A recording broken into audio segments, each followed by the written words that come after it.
Finalmente, o Santos confirma matematicamente a sua volta para a primeira divisão após a vitória contra o Coritiba, dando fim ao período mais difícil e tenebroso da sua história. Mas olhando para 2025, será que Carille continuará no cargo? Neymar está mesmo nos planos da diretoria? Nesse vídeo eu vou explicar quais os planos do Santos para o ano que vem. Então, já deixe seu like no vídeo e se inscreva no canal para fortalecer o nosso trabalho. Bora! Para o torcedor do Santos, a vitória contra o Coritiba, ela significa não só a confirmação do acesso matematicamente para a Série A, mas o fim do período mais difícil da história do time. Um período marcado pelo seu rebaixamento, por dívidas absurdas, pela gestão principalmente anterior do seu Andrés Rueda, que deixou o time em frangalhos ao ponto de ser rebaixado contra o Fortaleza no ano passado. Torcedor que sofreu pra caramba, que o time resolveu deixar de lado a camisa 10 para não ser usada na segunda divisão. Um time que caiu no ano em que o Pelé faleceu. Em que o Brasileirão estava se chamando naquele momento o Brasileirão Rei Pelé. E que caiu o time do Pelé. Por conta de gestões incompetentes que deixaram o Santos afundado e que fizeram o torcedor sofrer demais. Que a torcida organizada, a torcida jovem, teve que colocar a sua bandeira de cabeça para baixo, que agora vai voltar. Um torcedor que sofreu, cara. 3 anos absurdos, 3 anos sendo amassado pelos adversários, não tendo competitividade, e a gente brigando para não cair esses 3 anos. E o torcedor volta para a Série A, volta feliz, porque o time, quer queira ou não, ele correspondeu. O time alcançou o objetivo. Pode não ter dado show, mas o time alcançou o objetivo. E o Santos, ele consegue, no jogo contra o Coritiba, que já estava moralmente classificado depois da vitória por 3-0 contra o Vila Nova, mas precisava dessa vitória fora de casa, e por isso o Carille bota aquilo que considera-se que tem de melhor, mas o que a gente pode destacar é a postura do time. Apesar de ter sofrido mais de 10 finalizações, de ter obrigado o Gabriel Brazão a fazer boas defesas, a postura do time foi diferente. Porque ao longo dessa Série B, principalmente jogando fora de casa, o Santos não teve um volume de jogo em que o torcedor esperava que ele pudesse corresponder pelo elenco que tem. Mas, principalmente nessa arrancada final de 4 vitórias seguidas, o Santos ele conseguiu um salto técnico que poderia ter feito antes, isso, mas ele conseguiu na reta final para poder alcançar seu objetivo. E o jogo contra o Coritiba, as duas torcidas não se bicam, o ambiente, por mais que o Couto Pereira não tivesse lotado, era pró-Coritiba contra o Santos, né? Então, você tem uma postura do time diferente, você tem um time ligado, um time que marcou, tá? E o Santos, não por um acaso, ele faz 2 gols de forma extremamente merecida, tá? Você tem a postura do Gabriel Brazão pedindo concentração na zaga, o Gil comandando a zaga, e você tem o Juliano comandando o meio de campo. Aliás, o Juliano que se destacou na partida, tá? Ele quase acertou todos os passes que ele deu até o primeiro tempo. Até a fase final do primeiro tempo, ele tinha dado 31 passes, 31 acertos, tá? Ou seja, 100% de acertos de passe. E foi dele a assistência pro gol do Wendel Silva. Ele recebe a bola, o Santos rouba a bola no campo de ataque, algo que é raro de ter acontecido nessa Série B. O Santos rouba a bola no campo de ataque, o Juliano recebe, vê a ultrapassagem do Wendel Silva e toca na saída do goleiro. E depois nós tivemos uma obra de arte do Romulo Otero.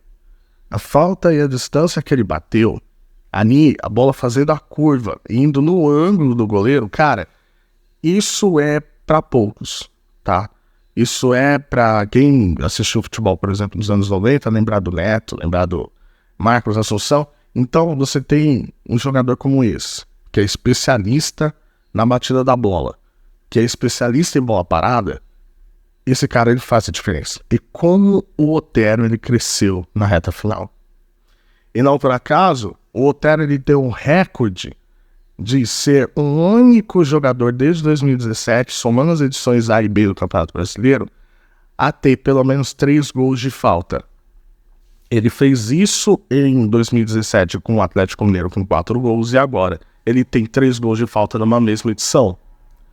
Ou seja, sim, o nosso nível está baixo de produzir jogadores que consigam fazer gols de falta, mas o Otero é um exímio batedor que todo mundo sabe da qualidade dele. E o Santos ele tem sorte de ter um cara assim.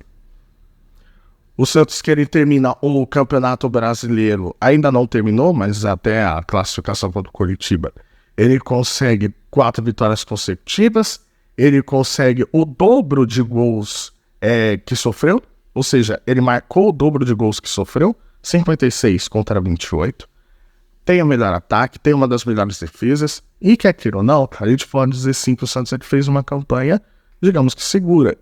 Tá? O que a gente clama, no caso do Fábio Carilli, é que ele não conseguiu dar um padrão de jogo vistoso. Por quê? Porque o Santos ele preza por um time que joga para frente, ele preza por um time que vença o adversário, de forma com que apresente um futebol alegre e propositivo.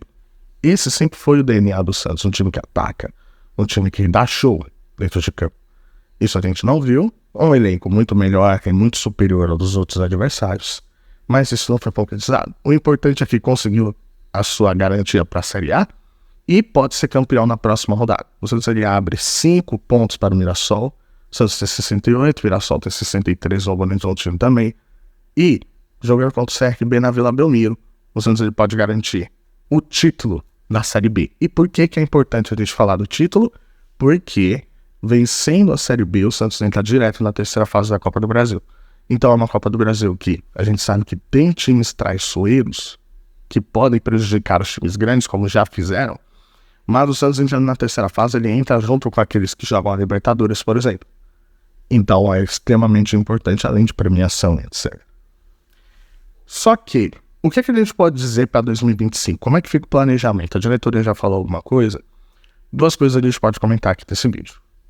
Em relação ao técnico Fábio Carilli. O Fábio Carilli ele já teve mais pressionado no cargo do Santos. Isso é um fato. O Carilli, quer queira ou não, se a gente fizer o apoio da temporada como um todo, ele cumpriu aquilo que foi falado para ele. Que foi prometido, que no caso ele prometeu, né? Trazer o Santos de volta e tornar o Santos competitivo. O Santos competitivo na Série B, ele deixou a desejar. Porque se esperava um volume de jogo maior, se esperava um amasso sobre vários adversários, isso não aconteceu. Se bem que pouquíssimos jogos o Santos ficou fora do G4. Ficou apenas 3 rodadas fora do G4. Todas as restantes foi dentro. Então, cumpriu com o esperado? Sim, principalmente contando no início do ano. Por quê? Porque no início do ano ninguém esperava o Santos como vice-campeão do Campeonato Paulista, fazendo uma final praticamente de igual para igual contra o Palmeiras. Então, você não esperava isso. E a entrevista coletiva, o trecho da entrevista coletiva dele, deixa isso muito bem claro. Na Série B, você tinha o peso e a obrigação de voltar. Ou seja, o Santos era o maior time, o maior elenco, o maior orçamento, e o que deveria apresentar, né, a sua obrigação sobre os adversários. E no Campeonato Paulista, ele não tinha isso. Ele não tinha essa obrigação. Por quê? Porque ninguém esperava e contava com o Santos na posição que terminou. Então, foi uma surpresa, sem ser obrigação, o que tornou o Santos mais leve para poder fazer a disputa. Mas, quer queira ou não, o cara ele entrega o ano de 2024 como possível campeão da Série B, acesso confirmado faltando 2 rodadas e vice-campeão paulista. Ele entregou o que ele deveria ter feito, o que ele prometeu, né, no caso, para a torcida. Só que a permanência dele já foi muito ameaçada por conta do desempenho que ele não conseguiu realizar. Porém, agora, nesses últimos 4 jogos, o salto de produção do Santos fez com que a diretoria reconsiderasse isso, e principalmente por conta de um cara que está no radar da diretoria, que é o Neymar. O Neymar, a torcida tá de olho, por quê? Porque a diretoria está sim com um planejamento em andamento para trazer o craque em 2025.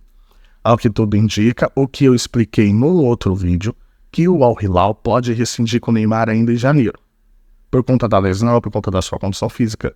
Então, o Neymar, ele rescindindo com o Al Hilal, ele fica livre no mercado, não precisa pagar multa, não precisa pagar transferência, não precisa pagar nada. Então, o Santos ele pode trazer o Neymar 2025 mirando 2026 para a Copa do Mundo. Então, seria um Santos que, trazendo o Neymar, teria mais audiência, teria mais repercussão, e traria mais investidores ao ponto de montar um time mais forte. Isso é um fato. Trazendo o Neymar, você traz todo esse combo. E aí o Santos ele passa a ganhar mais visibilidade, passa a ganhar mais dinheiro. E a relação Neymar e Fábio Carille é muito boa. Por quê? Porque o Neymar se dá muito bem com o Carille. E ele aprovaria o Carille ficar no time caso ele viesse. Há muitos que falam que o Neymar pode vir como sócio, comprar o time, etc. Isso é um rumor. Né? Aliás, o Neymar tem muito dinheiro. E dizem que ele foi pro Al Hilal até para conseguir esse dinheiro, para conseguir comprar o Santos. Mas o fato é, o Carille ele pode ficar devido à sua boa relação com o Neymar. Nos próximos dias podem sair mais notícias em relação a isso. Para mim, um grande erro do Santos nesse ano é não ter usado a base. Já que foi um ano, digamos que até que tranquilo, por mais que teve momentos ali turbulentos por conta da apresentação do time dentro de campo, mas nunca chegou a ser ameaçado de fato, ele poderia ter usado mais a base. Poderia ter usado mais o Miguelito, que não foi aproveitado, que agora foi convocado pela Bolívia de novo. Então, garotos que a gente não sabe se realmente tem um potencial que pode ajudar o time. Por quê? Porque era hora de testar. Era hora de mostrar que, olha, diferente dos outros anos, que eu não consegui lançar os jogadores por conta de uma pressão de conseguir um resultado muito rápido, então agora eu tenho mais tempo para poder ter paciência para lançar eles devagar. Né? Isso não aconteceu. Então, no próximo ano, que vai ter pressão para o time permanecer, principalmente na Série A, aí você vai lançar os garotos numa pressão maior, sendo que poderia estar sendo usado agora. Então aí fica a pergunta. Cara, você pode ter deixado um ativo dentro em cima da mesa, você nem sabe se ele vai funcionar ou não. Então é um perigo. Outra, quem são os jogadores que irão sair? Há alguns falando que vai sair o William Bigode, o Patrick, porque não deram certo. Outros falam que vai permanecer o Juliano, que vai permanecer o Gil. A verdade é que ainda não tem nada confirmado. De fato, quem são os jogadores que vão permanecer? Mas a gente já tem algumas pistas, como por exemplo, o próprio Otero, o Guilherme, o Juliano. Vão fazer de tudo para o João Schmidt ficar, porque no meio do ano houve rumores que ele poderia ir para o Corinthians. O Pituca, o Gil vão querer estender o contrato dele por mais um ano. Aliás, ele jogou quase todos os jogos no ano do Santos. Absurdo. Então você vê que o Santos ele pode ter uma cara. Ele precisaria, na minha visão, se rejuvenescer, porque o time tem uma idade muito avançada. Mas isso pode acontecer devido aos próximos movimentos, com a possível vinda do Neymar e tudo. A questão é, o Santos ele cumpriu o seu papel. Ele pode garantir o título contra o CRB na próxima rodada. Mas o Santos ele garantiu o seu papel. E vamos ver o que acontece para 2025. O que você acha? Você acha que o Santos ele traz o Neymar? Você acha que o cara ele fica? Deixa aqui nos comentários. Não esqueça de se inscrever no canal. Deixa o like no vídeo. Tamo junto e até a próxima.